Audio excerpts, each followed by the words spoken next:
1. The hot turkey open face with brown gravy. The hot turkey open face sandwich with brown gravy.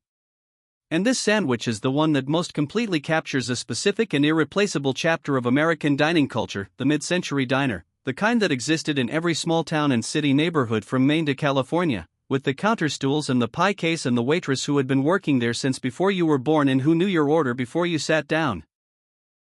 The hot open face was simple in its construction and magnificent in its execution. 2 slices of white bread, soft, American white bread, the kind with no pretension and no artisan backstory, laid flat on an oval plate. Sliced turkey piled generously on top, not deli thin but real slices with texture and substance, either from a bird roasted that morning or from a proper roast done the day before and sliced cold. And then the gravy. The brown gravy that a good diner cook made from the turkey drippings and stock and a careful dark roux, seasoned with black pepper and a little poultry seasoning, thick enough to coat the back of a spoon, poured hot over everything until the bread began to absorb it from the bottom and the turkey glistened under it and the whole plate steamed and smelled like Thanksgiving concentrated into a single serving. Mashed potatoes on the side, also covered in that gravy. A sprig of parsley that nobody ate but that signaled someone cared enough to put it there. This sandwich was on the menu of every serious diner in America from the 1940s through the 1980s. Finding it today requires luck and persistence and the willingness to drive to places that have been left behind by the food media. The people who find it order it every time. 2. The olive loaf sandwich on rye. The olive loaf sandwich. And this one is going to require some of you to travel back to a very specific place, the deli counter of an American grocery store or neighborhood delicatessen in the 1950s, 1960s, and 1970s, where the cold cuts were sliced to order behind glass and the options included things that have been quietly discontinued or pushed to the margins by the food industry's relentless narrowing of what it considers worth selling. Olive loaf was a luncheon meat.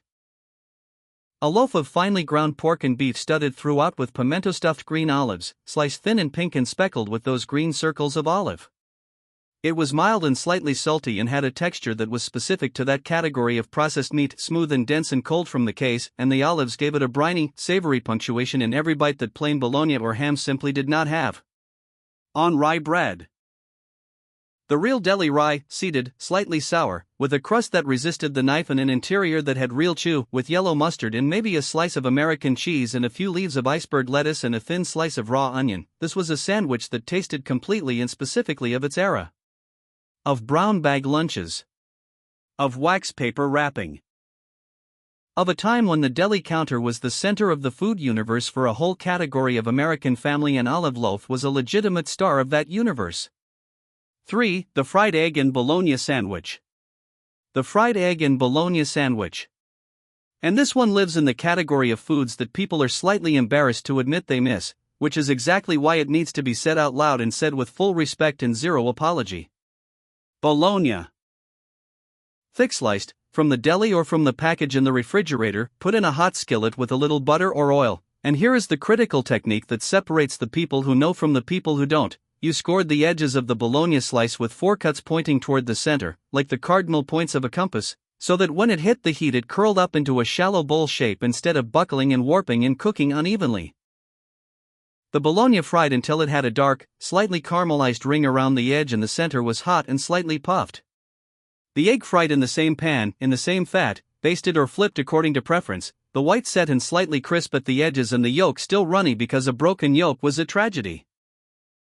Everything went on white bread with yellow mustard, sometimes with a slice of American cheese that melted against the hot bologna, sometimes with ketchup, which was not wrong and which people who say it was wrong are incorrect about. This was the sandwich that a parent made on a Saturday morning when there were no plans and no obligations and nowhere to be, when the whole day was open, when the kitchen smelled like butter and hot meat and the particular comfort of having enough time. People who grew up eating this sandwich carry it with them for the rest of their lives. 4. The patty melt. The patty melt. And the patty melt is one of the great American sandwiches. Not a burger, not a grilled cheese, something entirely its own that occupies a category that no other sandwich occupies and that the current food culture, in its obsession with smash burgers and artisan bread, has largely abandoned to the diners and the dives where it has always lived and where it continues, quietly, to be perfect. The construction was specific and non-negotiable. A thin beef patty. Not thick, thin, because this sandwich is about the ratio of beef to bread to cheese to onion, and a thick patty destroys that ratio. Seasoned with salt and pepper and cooked on a flat griddle until both sides had a deep brown crust and the interior was just cooked through. Caramelized onions that had been cooking in butter for 40 minutes until they were dark golden and sweet and silky, piled generously on top of the patty. 2 slices of Swiss cheese. The classic choice, though American was accepted in Gruyere, was a later refinement, melted over the onions and the beef. All of this between 2 slices of rye bread that had been buttered on the outside and pressed onto the hot griddle until both sides were golden and crisp and the cheese inside was fully melted and everything had compressed slightly under the weight of the spatula into a unified, cohesive, structurally perfect sandwich.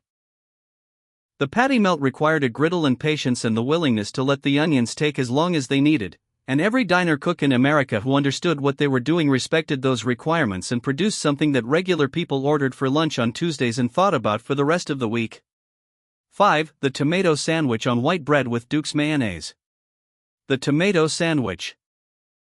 And this one is the simplest entry on this list and also in some ways the most profound, because the tomato sandwich in its pure, correct form is one of those dishes that only works when every single element is exactly right, and when every element is exactly right it is better than sandwiches that contain 10 times more ingredients and 10 times more effort. The elements are these. White bread. Soft, American white bread, nothing sturdy, nothing with character of its own, because the bread here is a vehicle and a vehicle should not compete with its passengers. Duke's mayonnaise, specifically Duke's if you grew up in the South, because Duke's has a tanginess and a fat content and a specific flavor profile that Hellmann's and every other brand does not replicate, and the people who know the difference feel that difference in their bones. A ripe summer tomato. Not a supermarket tomato, not a hothouse tomato, not a tomato picked green and gassed to red in a warehouse somewhere, but a real garden tomato picked in August when it is so ripe it is almost falling apart, sliced thick, still slightly warm from the sun. Salt and black pepper on the tomato slices after you lay them on the bread, before you close the sandwich, because seasoning the tomato directly is not optional. That is the entire sandwich. And when you eat it in August with a tomato from someone's garden, the juice running down your hand before you can get it to your mouth, you understand immediately why generations of Americans in the South have treated this sandwich with a reverence that sounds like exaggeration to anyone who has never experienced it and sounds exactly right to anyone who has. 6. The hot roast beef on a Kaiser roll with au jus. The hot roast beef sandwich on a Kaiser roll with au jus. And this sandwich belongs to a specific geography and a specific food culture. The Italian-American and working-class neighborhoods of cities like Chicago and Philadelphia and New York and Baltimore, where the deli or the small restaurant or the lunch counter that did a proper hot roast beef sandwich was a neighborhood institution as important as the barbershop or the pharmacy, and where the regulars who came in on Fridays and ordered the roast beef were as loyal and as consistent as any congregation. The roast beef was cooked daily, a whole eye round or top round seasoned simply with salt and pepper and garlic, roasted until the outside had a crust and the inside was pink and the drippings in the pan had reduced into the beginning of a deeply flavored jus. The beef was sliced thin enough to almost see through, the way only a deli slicer could manage. And piled high on a Kaiser roll, the kind with the poppy seeds on top and the slightly chewy crumb and the crust that had just enough resistance. The au jus came in a small cup on the side and you either poured it directly over the sandwich and let it soak into the bread or you dipped each bite into the cup and the bread absorbed the juice and the whole thing became simultaneously more tender and more intensely flavored with each dip. Horseradish on the side, sharp and sinus clearing, optional but correct. This sandwich at its best was an act of serious cooking disguised as a simple lunch, and the places that made it seriously are almost all gone now. 7. The cream cheese and olive sandwich on thin white bread. The cream cheese and olive sandwich on thin white bread. And this sandwich exists in a very specific cultural register. The ladies' luncheon, the church social, the bridge club, the mid-century American tradition of women gathering in the afternoon for food that was delicate and considered and carefully made, food that bore no resemblance to the hearty working-man meals of the diner or the lunch counter but that had its own quiet sophistication and its own devoted following. Cream cheese, full fat, softened to room temperature so it spread easily without tearing the bread. Mixed with finely chopped green olives, the pimento-stuffed kind, until the olives were evenly distributed throughout and their brine had seasoned the cream cheese and turned it faintly green-tinged and sharply, saltily, brightly flavored in a way that plain cream cheese was not. Spread generously on thin white bread, Pepperidge Farm thin sliced was the gold standard. Topped with another slice, crusts removed because crusts were removed at these gatherings as a matter of social contract, cut into triangles or finger-width rectangles. These sandwiches were placed on tiered serving plates with other small sandwiches, pimento cheese, cucumber, egg salad, and eaten in 2 or 3 bites alongside iced tea or coffee. The cream cheese and olive sandwich sounds slight. It sounds like something you could dismiss.